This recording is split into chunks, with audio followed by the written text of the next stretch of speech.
जय हिंद दोस्तों। आज हम लोग प्रतिशत के कुछ महत्वपूर्ण क्वेश्चन को देखने वाले हैं। अगर आप किसी भी सरकारी गवर्नमेंट जॉब की तैयारी करते हैं तो आपके लिए यह वीडियो बहुत ही इम्पोर्टेंट होने वाले हैं और ये क्वेश्चन लगातार एग्ज़ाम में पूछे जाते हैं। तो प्रतिशत से ये क्वेश्चन जो है ना से बहुत ही इम्पोर्टेंट होने वाला है, तो आप इसे पूरी वीडियो को ज़रूर देखें। तो चलते हैं नंबर 1 क्वेश्चन पर। क्या कहता है? ये कहता है नंबर 1 क्वेश्चन कि यदि ए की आय बी की आय से 20% कम है तो बी की आय ए की आय से कितना प्रतिशत अधिक है। देखिए यहाँ ए और बी में रिलेशन दिया है। कहता है कि ए की आय बी की आय से 20% कम है। ए और बी में रिलेशन दिया हुआ है। ए की आय जो है बी की आय से 20% कम है, तो अगर हम बी को मान लेते हैं 100%, तो ए 20% कम है तो कितना होगा, 100 में से 20 घटाएंगे तो 80 बचेगा, यानी कि यह 80 होगा। देखिए 20 से कम है 20, तो 20 कम होगा तो 80 ना बचेगा। अब आगे क्या कहता है, तो कहता है कि बी की आय ए की आय से कितना प्रतिशत अधिक होगा। देखिए बी जो है ए से कितना अधिक है, देखिए तो 20 अधिक है, 20 अधिक है, तो 20 अधिक है तो इसकी प्रतिशत में निकालना है, तो आराम से हम प्रतिशत में निकालेंगे। देखिए बी की आय, जिसका आय कहेगा उसको ऊपरे रखिए। देखिए कितना आया है अधिक, 20, तो 20 हम ऊपरे रखेंगे, ठीक ना। बाटा में किसको रखते हैं, जिससे तुलना किया जाता है। तो तुलना किससे करता है, देखिए ए की आय से तुलना करना है, तो ए की आय को हम नीचे रखेंगे। ए की आय कितना है, 80 है, तो 80 हम कहाँ रखेंगे, नीचे रखेंगे। अब परसेंट में लेने के लिए हम लोग जानते हैं कि 100% से गुना करते हैं, तो कितना से कट जाएगा, ये 20 से 4 बार में कट जाएगा, अभी 4 से 25 बार में कट जाएगा, तो आपका आंसर कितना हो जाएगा, 25%, जो ऑप्शन नंबर बी आपका सही हो जाएगा।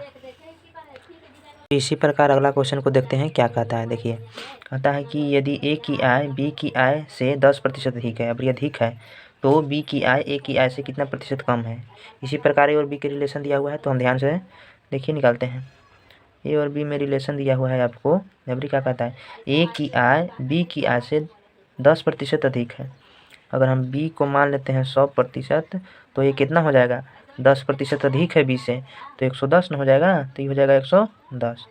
अब देखिए अब कहता है क्या, बी की आय ए की आय से कितना कम है। बी की आय ए की आय से कितना कम है, देखिए तो 10 कम है, तो 10 कम है, तो अब प्रतिशत में निकाल दीजिए। तो प्रतिशत में निकालेंगे तो कितना जाएगा, 10 ऊपरे रहेगा, जो जितना है उतना ऊपरे रहेगा, 10 ऊपरे रहेगा।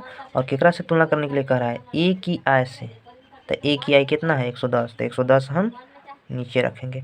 अब प्रतिशत में ले आने के लिए 100% से गुना करेंगे, तो 1 0 से 1 0 ये बच गया 100 में 11 से भागा दिए तो कितना आ जाएगा, तो 100 बटा आ जाएगा कितना, 11, भागा दिए तो 11×99 9.1/11%, ये आपका आंसर हो जाएगा, जो ऑप्शन नंबर ए में दिया हुआ है। तो ये यदि दो संख्याएं एक तीसरी संख्या से क्रमशः 30% तथा 40% अधिक हो तो दूसरी संख्या से पहली संख्या का प्रतिशत कितना है। अब 3 गो में रिलेशन दिया हुआ है। देखिए मान लेते हैं कि पहला संख्या ए है, दूसरा बी है और तीसरा सी। तो दूसरा और तीसरा पहला से 30 और 40% अधिक है, ठीक ना। तो हम अगर तीसरा को मान लेते हैं 100%, तो बी कितना हो जाएगा, दूसरा का संख्या कितना अधिक है, तो 40, तो कितना हो जाएगा 140। और पहले का संख्या कितना अधिक है, 30, तो कितना हो जाएगा 130।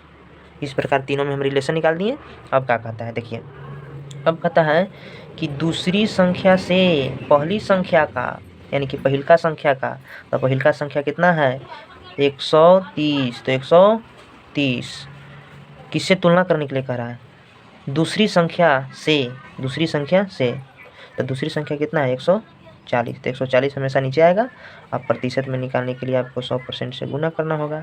देखिए 1 0 से 1 0 कट जाएगा, ये 7 बार में कट जाएगा, ये 50 बार में गुना करिएगा तो कितना आ जाएगा, 13 5 65, 650 बटा कितना 7, भागा दे दीजिए तो कितना 7 9 63 और फिर 20, तो 7 गुना 14 और ऊपर रह जाएगा 6 और नीचे आ जाएगा 7। इतना % आपका आंसर हो जाएगा, जो ऑप्शन नंबर बी में दिया हुआ है। तो चलिए दोस्तों अगले क्वेश्चन की ओर चलते हैं और क्या कहता है। देखिए ऐसा सवाल एग्जाम में बहुत पूछे जाते हैं, इसको हम आसानी तरीके से देखिए हम कैसे बनाना सिखाते हैं। नंबर 4 नंबर क्वेश्चन कहता है कि चीनी के भाव में 20% वृद्धि होने पर चीनी की खपत कितनी प्रतिशत कम की जाए कि खर्च न बढ़े। यानी कि पहले भाव 20% बढ़ा दिया है, तो हमको भाव बढ़ा दिया है तो खर्च जो है ना से उतना ही होना चाहिए, तो खपत कम करना है। तो खपत कम करना है तो कितना प्रतिशत हमको खपत कम करना है, निकालना है। देखिए भाव में 20% वृद्धि किया है, तो आप 20% का फ्रैक्शन वैल्यू निकालिए, कितना आ जाएगा। देखिए 20% हटेगा तो नीचे 100 देगा ना, हाँ, तो कई बार में कट जाएगा आपको 1/5 बार में। देखिए वृद्धि हुआ तो जोड़ेंगे, तो 5 पर 1 की वृद्धि हुआ तो कितना हो गया, 5 एक 6, 6 बटा कितना हो जाएगा 5 ना। यानी कि पहले 5 में जो मिलता था सामान वो 6 पर मिल रहा है, तो हमको खर्च कम करना है, तो खर्च नहीं मानी खर्च बढ़ने नहीं देना है, खपत कम करना पड़ेगा तब है ना। तो आप इसी को इंटरचेंज कर दीजिए। देखिए 6 से 5 कर दीजिए, ऐसा क्वेश्चन ऐसे ही बनाते हैं, ध्यान से समझिए, ठीक ना।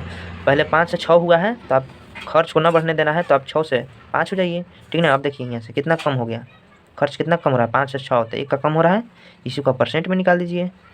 तो 1 कम हो रहा है कितना पर, 6 पर, 6% में लेने के लिए 100% से गुना आप काट दीजिए तो कितना आ जाएगा। देखिए ये 3 बार में, ये 50 बार में, तो 50/3 हो जाएगा जी। तो कितना हो जाएगा, 16×3 = 2/3, यानी कि 16 सही 2/3। ऑप्शन नंबर बी में दिया हुआ है, यही आंसर हो जाएगा। तो चलिए दोस्तों अगला क्वेश्चन की ओर चलते हैं। ये भी क्वेश्चन उसी टाइप का है। देखिए क्या कहता है, मोहन की आय में 10% कमी कर दी गई, उसकी आय को पूर्व स्तर पर लाने हेतु नई आय में कितने प्रतिशत की वृद्धि करनी होगी। यानी कि पहले उसकी आय 10% कम हो गया है, अब उसकी आय को हम कितना बढ़ाएं कि पहले ही जैसा आय हो जाए। तो देखिए सेम टू सेम क्वेश्चन है, क्या करना है, 10% की कमी किया है आय में, तो 10% का आप होल वैल्यू निकालिए। देखिए 10% का होल वैल्यू कितना होता है, 10/100, 10 और परसेंट हटेगा तो 100, ये कट जाएगा आपको कई बार में 1/10। देखिए कमी किया है तो घटाएंगे ना, तो 10 में से 1 घटेगा तो कितना बचेगा, 9/10। यानी कि उसका पहले आया 10 था तो हो गया है घट के कितना 9, तो हमको पूर्व स्तर पर लेना है, तो इसको पलट दीजिए तो 9 से 10 हो जाएगा। यानी कि 9 से 10 कर देंगे, कितना की वृद्धि हुई है देखिए, तो 9 से 10 प्लस 1 की वृद्धि हुआ है, इसी को परसेंट में निकाल दीजिए।